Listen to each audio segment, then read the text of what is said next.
హైదరాబాద్ను క్లీన్ సిటీగా తీర్చిదిద్దేందుకు కంకణం కట్టుకుంది తెలంగాణ సర్కార్. దీనికోసం ఇండోర్ను అధ్యయనం చేయనుంది. అంతేకాదు సీఎం రేవంత్ రెడ్డి ఆదేశాలతో హైదరాబాద్లో రోడ్ల పరిస్థితిని కూడా చక్కదిద్దేందుకు సిద్ధమయ్యారు అధికారులు. దేశంలో అత్యంత శుభ్రమైన నగరం ఏదంటే అది మధ్యప్రదేశ్లోని ఇండోర్. 7 ఏళ్లుగా క్లీన్ సిటీ ర్యాంకింగ్స్లో మొదటి స్థానంలో నిలుస్తుంది. ఇక హైదరాబాద్ను ఇండోర్ తరహాలో క్లీన్ సిటీగా తీర్చిదిద్దాలని ప్రభుత్వం భావిస్తుంది. దీనిలో భాగంగా ఇండోర్లో పరిస్థితుల్ని, అక్కడ అనుసరిస్తున్న విధానాలను పరిశీలించేందుకు అధికారుల బృందం వెళ్లనుంది.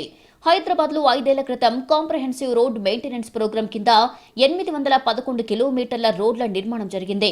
అయితే రహదారుల నిర్వహణను మాత్రం పట్టించుకోవడం లేదు. ఈ ఏడాది డిసెంబర్తో కాంట్రాక్టు గడువు ముగుస్తుంది. ముఖ్యమంత్రి ఆదేశాల మేరకు ఈ రోడ్ల పనులను పరిశీలించనున్నారు అధికారులు. అవసరమైన చోట వెంటనే మరమ్మతులు చేయిస్తారు. చెత్త సేకరణపై జీహెచ్ఎంసీ ప్రత్యేక దృష్టి పెట్టనుంది. ప్రతి ఇంటి నుంచి రోజు చెత్త సేకరించే దిశగా ప్రణాళికలు రూపొందించనున్నారు. దీనికోసం జీఐఎస్, క్యూఆర్ స్కాన్ లాంటి కొత్త సాంకేతిక పరిజ్ఞానాన్ని వాడుకోనుంది. ఆదాయాన్ని పెంచుకునే మార్గాలను కూడా అన్వేషించనుంది జీహెచ్ఎంసీ. అలాగే వ్యవస్థలోని లొసుగులను సవరించేందుకు చర్యలు చేపడుతున్నారు. ఇక మూసీ రివర్ డెవలప్మెంట్ ప్రాజెక్టు పనులను వేగవంతం చేయనుంది ప్రభుత్వం.